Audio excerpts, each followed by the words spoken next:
You guys talked about that kind of the moment that you kind of know that the God's like wants you to go to music ministry, and there's nothing really like it because it's like a light switch. Like, oh, I've got to do this now. Yeah. And you talked about your solo stuff. That's where me and my wife met you, Brandy. Well, Yes. and I can't remember what song me and my wife did, and I remember so when I play guitar, I have a bad habit of looking down and never Uh-huh. looking up. And I remember looking up, and I saw you stand up, and I'm like, "That's awesome." Yeah. Yes, I don't sit down. Hey, I am a nothing, worshiper. nothing wrong with that. And it's kind of funny you mentioned Southern Gospel because I didn't know Southern Gospel like the whole world until about 7 years ago. And I got into a job where I work in Southern Gospel, and it's been like a floodgate of like new groups and just all the information. You talked about the Happy Goodmans and the Inspirations, which by the way, the Inspirations are killing it right now. Yes, Oh, they they are. are. Yeah. But was there any other groups that like inspiration to you guys that just like pop up in your head? McCamey's and Primitive Quartet. Some of the old groups. I Yeah. love me some Jason Crab and Crab Family. Yes, yes, yes. We Um, also love the Nealons. Oh yes, that still breaks my heart. I remember the message, and I saw what happened, and it's still just so hard to fathom. Yeah. It's bad. But is you guys talked about your early music memories, but maybe you guys could talk about like that moment where God called you to music ministry because it's different for everyone. It's kind of like a snowflake. Each snowflake's different. When people get their calling, it's completely different. Was there like, is it like one of the things like is forever gonna? Do you remember where you were? That would be at my last church that I used to go to. My Sunday school teacher owned a studio, Hmm. and I've always wanted to record my own CD. And he just come to me. It was like, "Hey, I'm opening up this new studio, and I want you to come over and record for me." So I took him up on that deal, and little did I know about it was around New Year's of last year that I felt God call me to sing in music ministry, Hmm. and I didn't know where He wanted me in ministry, and so I struggled for about 10 months in solo ministry. I was several points in that ministry where I was getting ready to just quit. Yeah. So by the time I was getting ready to quit the solo ministry, I met uh, somebody that was friends with me for a while on Facebook, but never met him in person. And it was Gary Morgan of the Hallmark Quartet. He was the owner, and he asked me to come sing lead for him. And so I prayed about it, and then the Lord told me to go with him. And so I sang lead for them for about 7 months. And I started getting into a little bit of depression and getting ready to just stop singing with them and just stop singing, period. And sure enough, I meet Brandy. So here we are. You know, God's never late. God's like, I've called you to this. You got watch what I can do. Yep, yep. For me, it's always been something I've just done. Even when I went through my teen years, I'd be at my home church and, oh, do you have a song, Brandy? No, I don't have a song, hiding in the back pew. And then my dad's like, get up, you got a song. And so, I enjoyed it as a child. We would go to different churches and sing. But it was just something I did. Like, Hmm. I enjoyed it. I knew why I was doing it, but it was still just something I did. It wasn't until later on in my adult life, because honestly, from my late teens until late 20s, I wasn't exactly walking with the Lord like I should be, and I didn't go to church on a regular basis. And it was after I had my son in 2012, and he was about to turn a year old, I said, I've got to rededicate my life to God. I've got to get back on track and get in church for him and start taking this boy to church, because he's about to learn to walk. So he's got to learn to walk with the Lord. So I found a good church here in the area, started there. I was there for a long time, 7 years, and I joined the choir there. But still, I was with an organized group. Then I felt God leading me elsewhere. I wasn't sure where. So I ended up at another church in our area for the next 5 years and ended up being on the worship team there. And then, God had other plans. And now here I am. I've moved on. About 3 months after I left that last church, I wasn't sure, kind of like him, I was going through depression myself, and I wasn't sure what God had in store for me as far as music. I never dreamed I would be doing anything solo or anything duo, especially not anything like organized, traveling, recording, stuff like that. I had dreamed since childhood of being in a recording studio and recording something. So many times people would ask, do you have any CDs? And I'm like, no, I've got some recordings on my phone, So I'd never even been in a recording studio. But the moment for me was after my first time out solo, which was at New Life Gospel Music Association in mid-March. Yep.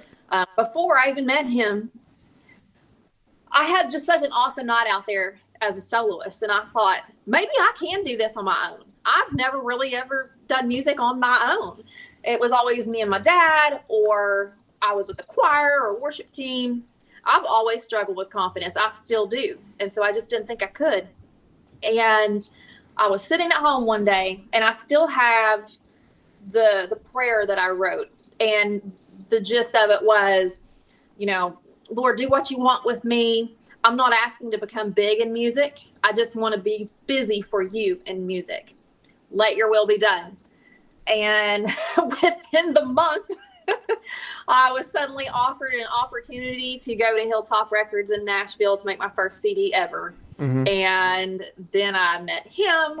And at first we were kind of like, all right, so we're just two solo ministries helping each other, because we are big believers in helping other ministries. We love that.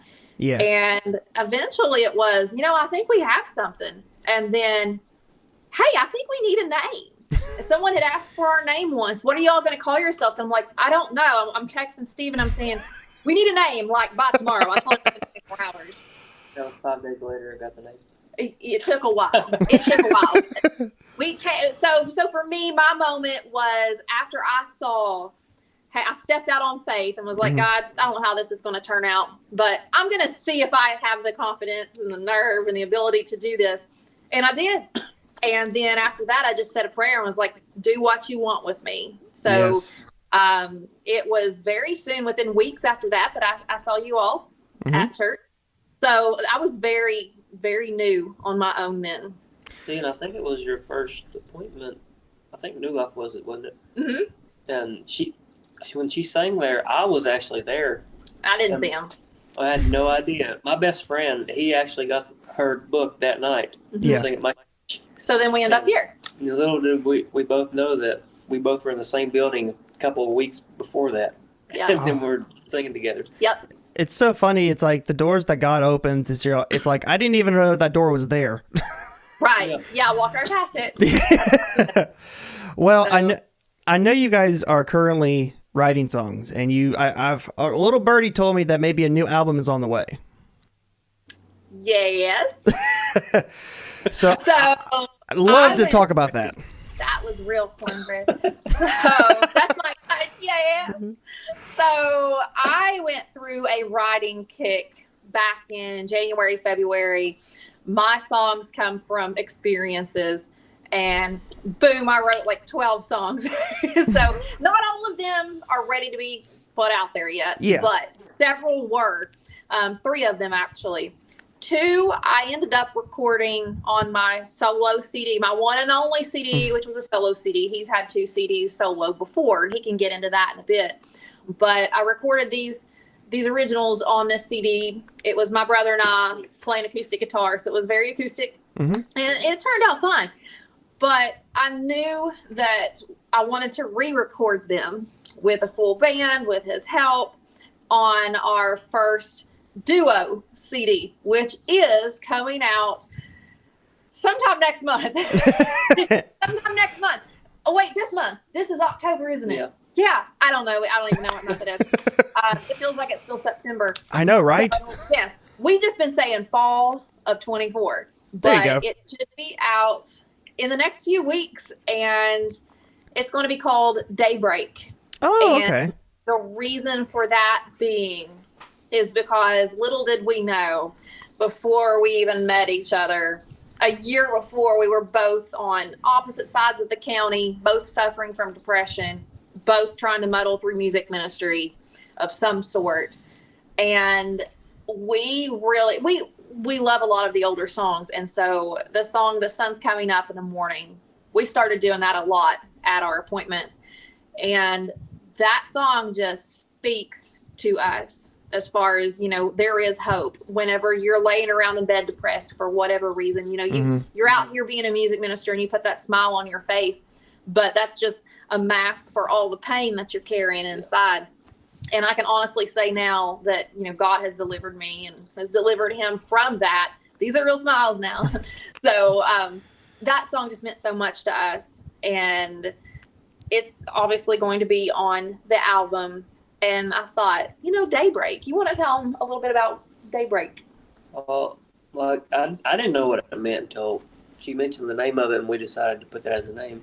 So I looked it up, and what it said was that it was the promise of tomorrow, that there was always a promise of tomorrow. Yes.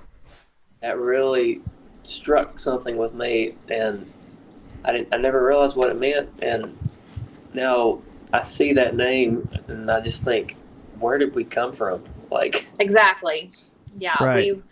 We have found our daybreak, and we praise God for that.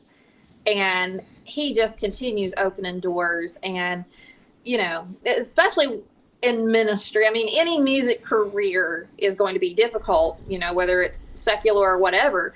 But when you're in Christian ministry of any sort, whether you're preaching, pastoring in a church, music ministry, you're going to get beat up by the devil all the time. Yep. You have a target. You got a target on your back. Fridays.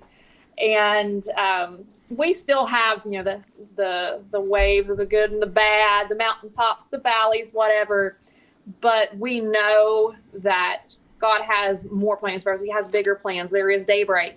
Mm-hmm. And when we start to, feel a little down or whatever, it's usually right after that storm that something big happens. And I mean, we are completely booked through 2024. We've already acquired several bookings for 25, some exciting bookings, travels as far away as North Carolina. So wow, we're excited to see what God's going to do for us. We had absolutely no idea that any of this was going to happen. And to think it's October, we just started this about the first week of April.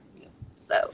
Well, I mean, I think that just shows a testament of the Lord's will of when you walk into his will, the doors that he opens, it's I didn't even know that was possible. Right. Yeah. On the new album coming out, you kind of touched on it a little bit, but if on your new album, let's say just someone random listens to the whole album, what is one thing that you hope and pray they get out of the new album?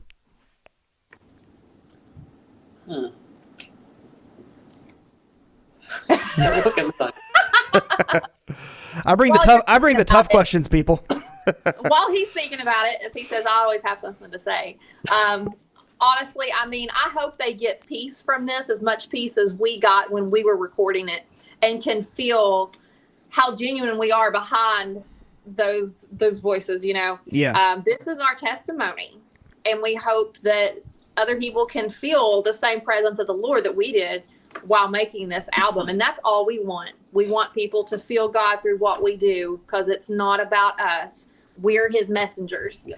So I hope they get peace from this. I hope that, when we're talking about the music, gosh, I don't think there's much more music out there that's as peaceful and authentic as, those instruments in bluegrass music. I love bluegrass music. And we've got, there's going to be steel guitar, there's fiddles, there's mandolins, there's all that fun stuff. And it's also kind of, it's our roots too. It's where we came from. I was born into bluegrass music, and that's going to be really exciting just to share a piece of where we came from. So that's what I hope people get from it, and our authenticity. Yeah. When I was telling her about a week or so ago about this album, I said I feel like this album will probably experience some revival in people's lives. Yes. Yeah, awesome. There's some songs that on this album that you could just feel the Lord all over them. I mean, all of them you can, but Yeah. there's some you feel them a little more than you can the others. Mm-hmm. Like, there's a song that I've been singing for about a year and a half now, and they called it my signature song. It's an inspiration song, and I guess I'll go ahead and tell them what. No, you don't have to tell them. It's a surprise. Okay.